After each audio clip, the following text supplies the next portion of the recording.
we brought. We thought the last presentation we'll do a little bit more casual. With me is Dr. Stefan Hengesbach from QuiX Quantum.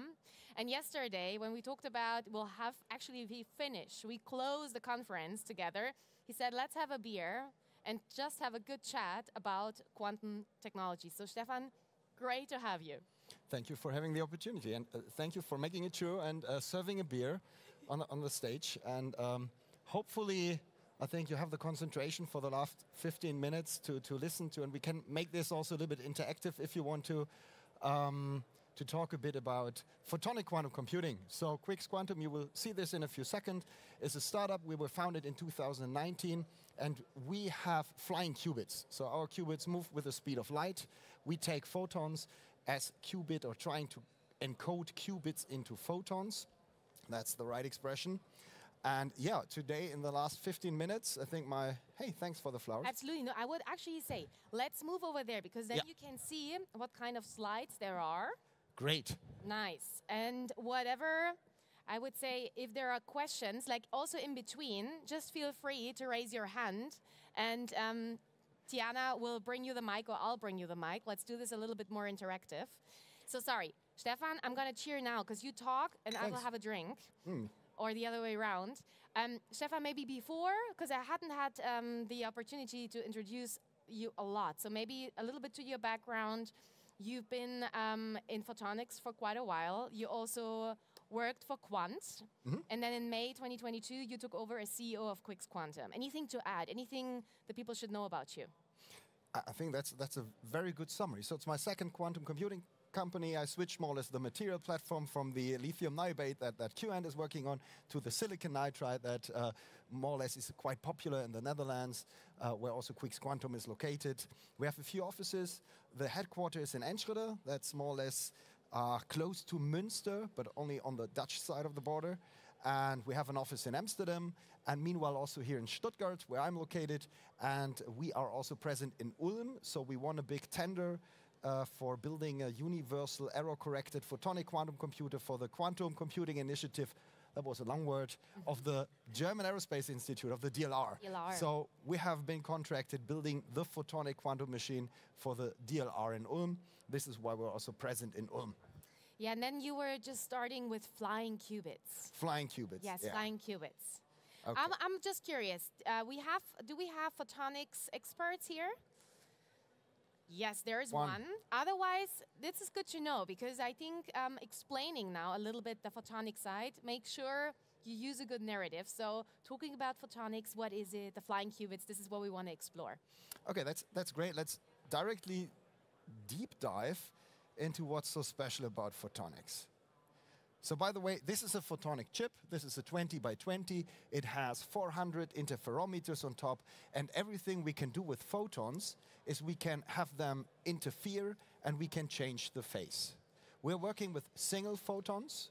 And single photons, it's a tiny little energy piece of light. It's not a two-level system. So how can we encode a qubit in something that's not a two-level system? That's a good question for you. How can we do this? I thought maybe we start actually with the idea to have photons, like light, as on a qubit chip.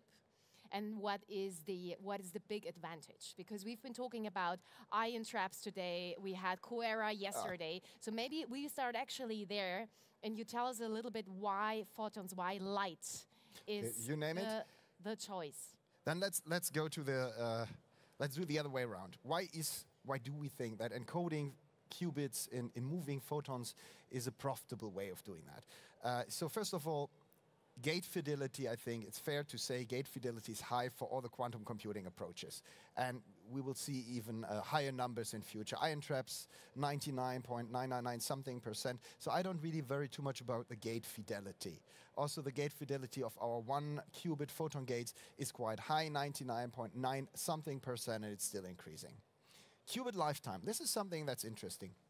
Usually you have a decoherence time with qubits. So you have an ion that can stay, or a Rydberg atom, whatever you take, it stays a specific time or conserves a specific time quantum information, and then it over time loses quantum information. For photon, that doesn't really, is not really applicable, because there are photons. If you look into the night sky, maybe you'll catch a photon that's still bouncing around since the Big Bang. So there are photons which are quite old and still carrying the same information or quantum information. So we don't suffer from decoherence. However, there's also technological limitations. We shouldn't lose too many photons.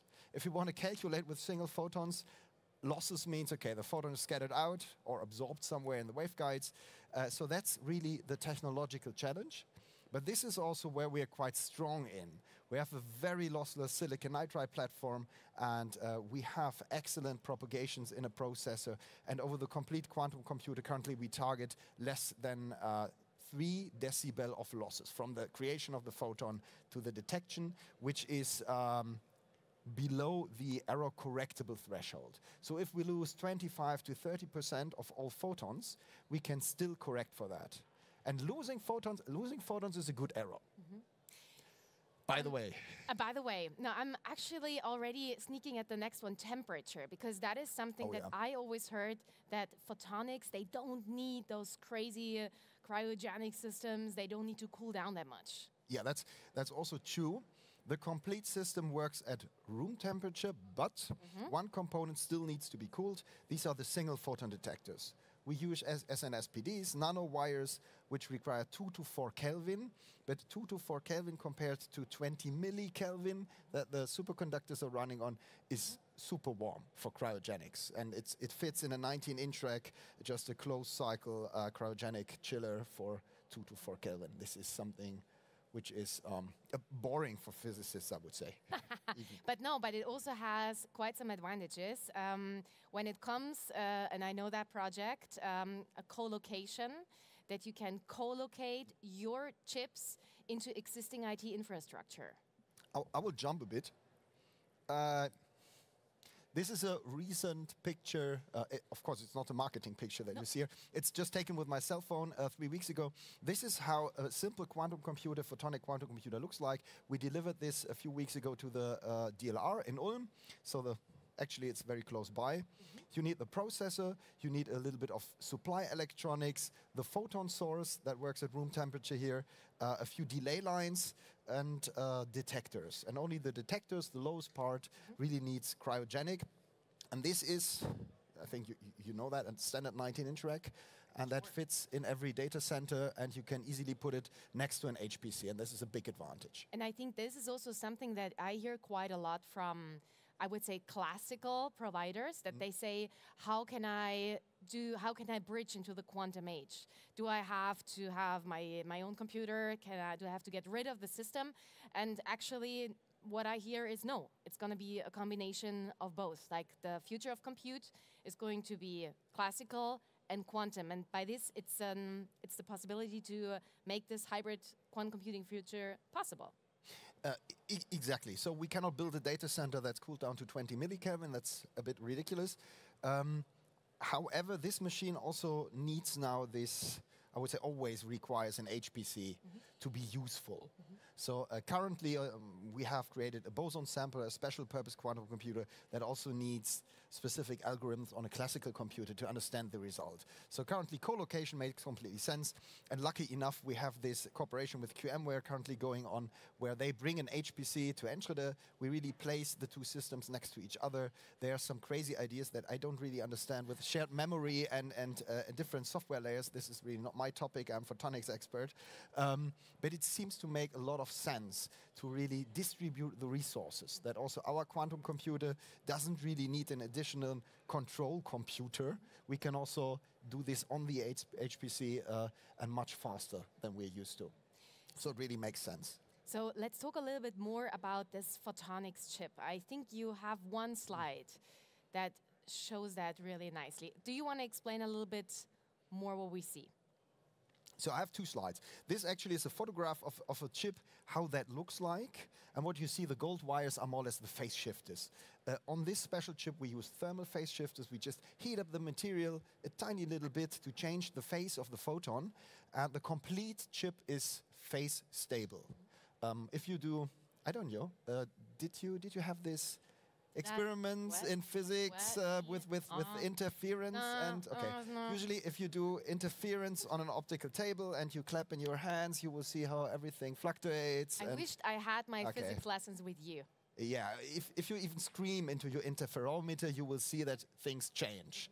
And that cannot happen on a photonic chip. That's quite isolated, and the complete chip is phase stable, and it has been proven that it also conserves quantum information. So if I enter with a qubit, the same qubit can exit the processor without being manipulated. And keeping this into consideration, this is really how it looks like. Let's talk a bit how the quantum computer itself looks like, because this is only the processor, this is the middle part, this is where I can have interference and do phase manipulations. And what we see here now is the blueprint of a measurement-based quantum computer. And now this is a bit different to a gate-based quantum computer that people are used to, the IBM machine. You know, you can program in Qiskit, you have the swim lanes, you plug and play, swap in your Hadamard gates and whatever. We do it quite differently. We create a big cluster state of entanglement first. We take our photons and we entangle them all with each other. And then we send these entangled photons through the complete network. By the way, the network is for entanglement, and only the last phase shifters are really for programming and flipping the phase. And then we measure. And depending on the outcome of the measurement, we change the value of the last phase shifters. So what we actually do is more like on a classical computer. We have the cluster state running through, and at the end we do the computations. And there's a cool trick what you can do with this cluster state. So these photons are highly entangled. It's like applying thousands of Hadamard gates at the beginning. It's a highly entangled state. And then we take a few photons out. You can see this, the yellow line is super important at the lower end. We take a few photons out and we send them into the future, so to say, to the next clock cycle of photons coming. And then we entangle them again. Oh, is this a little bit like you're back in the future, like the movie? No. No. No. Sorry, no. It would be so cool. Yeah, okay. No, there's unfortunately, there's no DeLorean involved.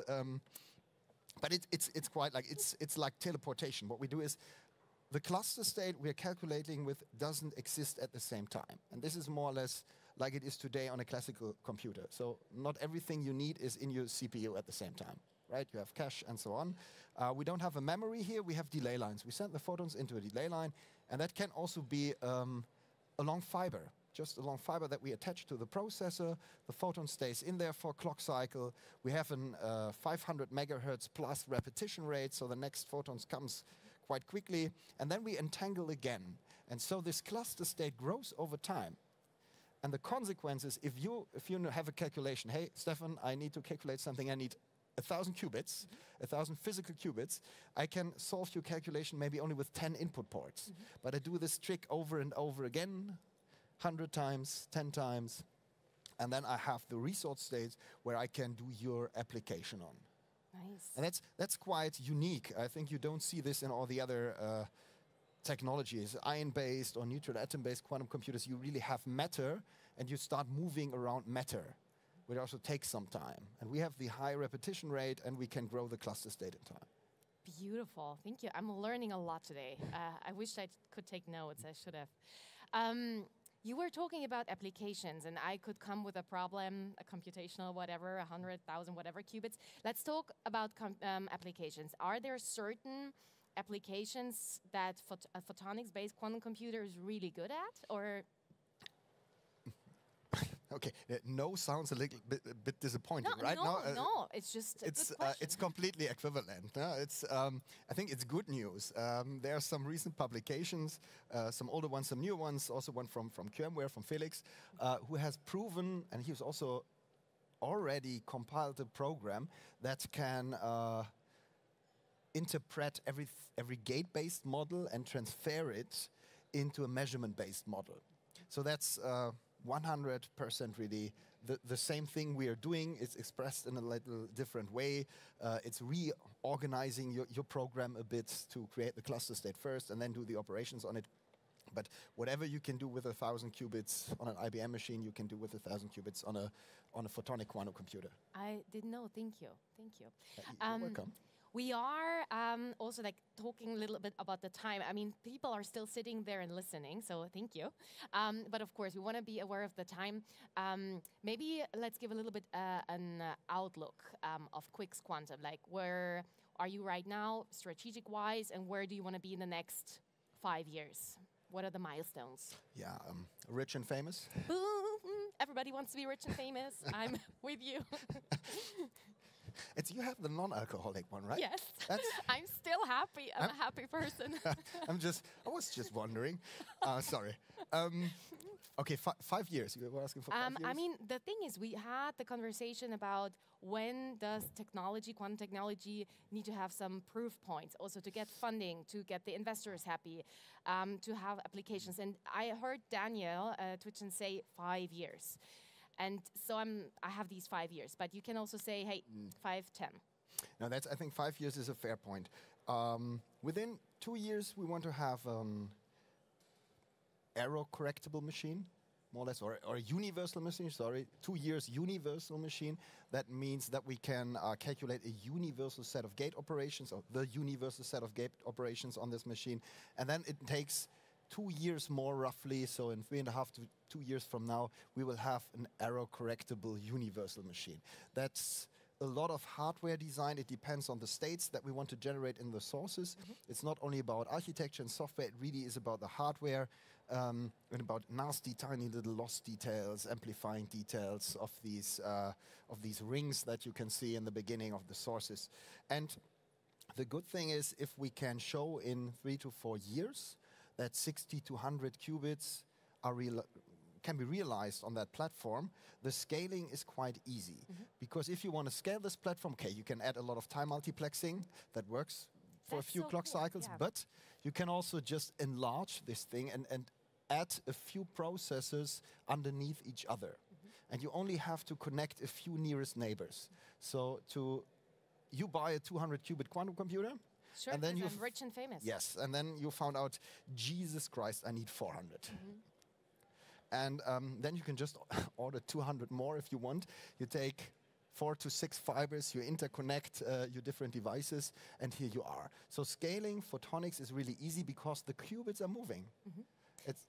That's the key to success in the end. You make it look so easy and sound so easy. So maybe let me have one last question. We're a little bit over time, but then I'm really hoping for some questions from the audience too. What about budget? When I want to buy one, or actually you build one, are photonics expensive? Can you say that, how much it costs in comparison? Yes, I can. I was just thinking a bit. Okay, how can we make a fair comparison currently? Of course, if you have the CEO of an iron-based computing company here, he would tell you, yeah, I'm the cheapest. Sure. Let's stay fair. So there was this tender of the DLR, where you could apply with different concepts. We applied with the photonic concept, and it was about 14 million to build a 64-qubit machine error correctable in 4 years. 14 million. For the same qubits, 64 qubits, error correctable, iron-based, I think it was 64. So that already gives you something. Superconducting wasn't even in the league. Superconducting would be out of the 100 million, I guess. So since we are using telecom equipment, I think, and wafer scale processes. I have the wafer fab in Twente, we have a few more across Europe, and in the end, scaling means just producing more wafers. It's room temperature. You can integrate electronics if you want to one day on the other side of the wafer. The silicon is not used yet. I think this really scales by the manufacturing methods, and we're using standard telecom fibers. It's 1550 nanometers, and this is for me a big advantage. But to be fair, just look at the DLR, look at those tenders, and you will find out photonics seems to be currently, to be fair, the cheapest technology, because we use a lot of standard components from telecom and just make them or bring them to the quantum grade level. So it's making them always a tiny little bit better than they are, and then we can use them. Cool. Thank you very much. Stefan, is there any key message that you want to bring out there before we open the panel for discussions? think it looks quite promising with the quantum computer approaches overall. So what I've seen on the fair, everybody is fighting with the first 100 qubits. I try to summarize for all technologies. I think everybody will be able to demonstrate 1,000 qubits one day. Error correction is still a thing where I'm looking forward. How large is the factor of physical to logical qubits from the different disciplines? Is this really the same, or is it maybe there are some advantages in this time multiplexing that you can use to make this more resource efficient, the photonics? But we will see. Let's stay fair. I like the competition that's going on currently. The ions, the superconductings. It's some news every week. Be patient is the message. It 5 needs years. 5 years. 5 years, then we can start scaling. So in 7 years, maybe we can see the first tiny molecule folding or something like this. I think this is realistic. This is also what people are waiting for. But be patient. Good. Thank you. Thank you, Stefan. And yeah, let's see if we have some questions from the audience. And as I said, thank you for sticking with us. I know it's the last panel. By the way, who's just here because he's waiting for the bus? Come on. Okay, nobody. That's good. That's fair so far. No, so yeah, there is still someone coming. Perfect. You're a little bit late to the party, my friend. No, okay. We don't have to. Ah, there is one. Yes. Thank you, Tiana. By the way, can we give Tiana an applause? Because she was supporting me really the whole 2 days. Thank you. So, Please. thank you very much for the nice talk. I have a question about the photons generation. Do you have a favorite approach up to now, or you're still having all the possibilities there? I have a favorite approach from an engineering perspective. And I always want to be fair. I don't really like to mess up other people's technology. I think currently squeezed light and single photons created on silicon nitride basis are a bit ahead. The quantum dots are very promising because quantum dots, if they are entangled to an electron spin maybe, they can produce tiny little cluster states. However, it has never been demonstrated so far that even 2 quantum dots can create indistinguishable photons. Therefore, I'm currently a bit holding back on that. Maybe it will be the technology in 10 years. But for now, it's my bread and butter business. I'm coming from integrated photonics. I'm a strongly fan of ring resonators making either squeeze states, GKP states, or single photons. And the good thing about this, if you're in photonics, you know more or less the same ingredients of the source, but it takes you a difference in pumping, how hard you pump the source. So we will, at QuiX Quantum, we will following a few routes and make decision points on which source in the end is the most efficient one and which combines best with error correction. Was quite diplomatic and long answer, sorry, but... Thank you for the question. There is one. It's probably where you can get the beer. Nah. Yeah, thank you for the presentation. It was very interesting. Coming from a let's say ecosystem perspective on quantum computing, how would you say is currently the kind of situation? So at least in other cutting edge technologies, we see kind of a credit crunch, also funding crunch, especially on startups in Europe. Is that the same in quantum, or is there a lot of public funding, so it doesn't matter so much? How is the situation there?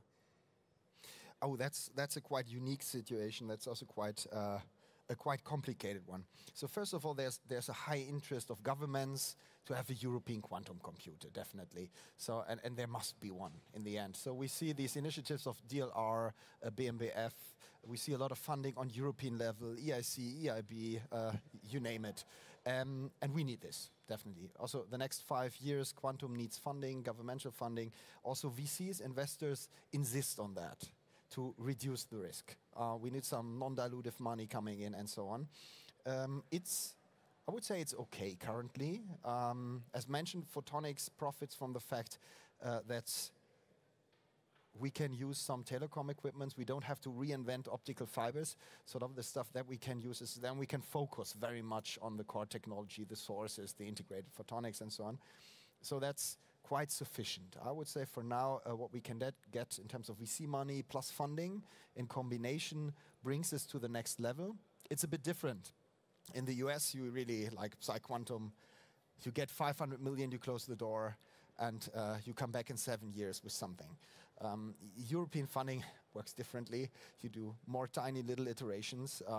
We're just preparing our Series A funding round currently, and all investors agreed on, hey, let's do tinier steps, let's do a milestone in between, and I think we have to live from one milestone to the next, really demonstrating 8 qubits, 64 qubits, being able to error correct things. And hey, I think that's fair. That's more the academic way. I feel quite comfortable with that.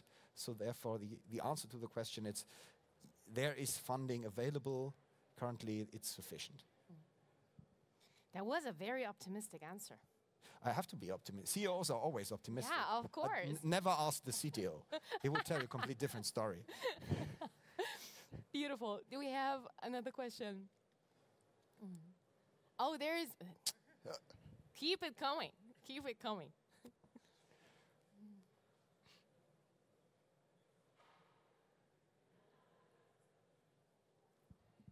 So, with the actual situation of sources and detector, I don't see it as a limitation. But do you foresee that thermal phase shifter and their slow switching time can be a limitation in future?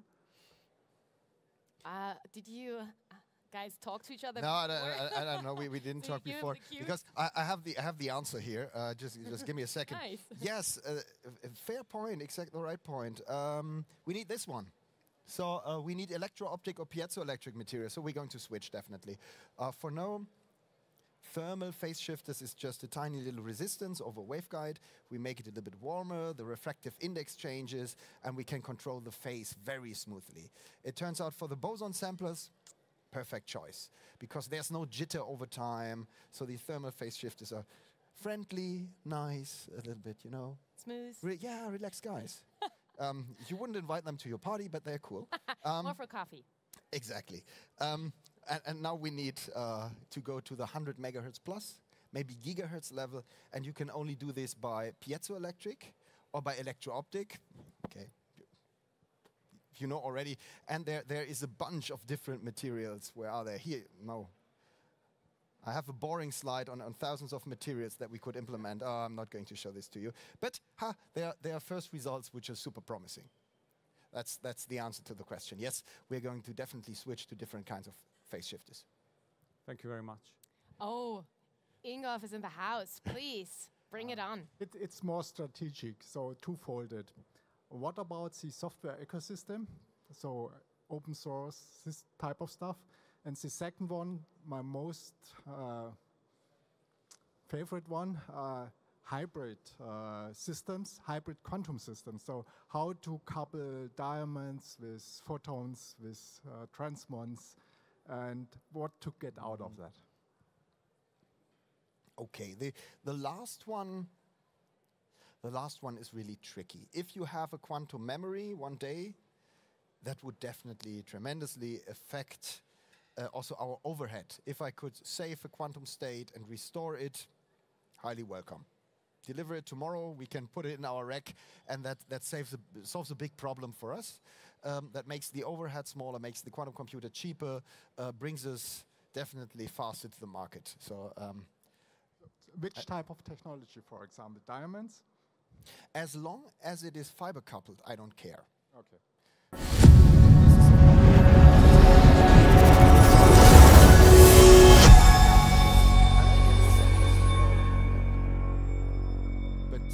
Still to be proven how big the fidelity is. It's always a trade-off. What do I lose? What's the probability of losing my quantum state when I couple it in and back?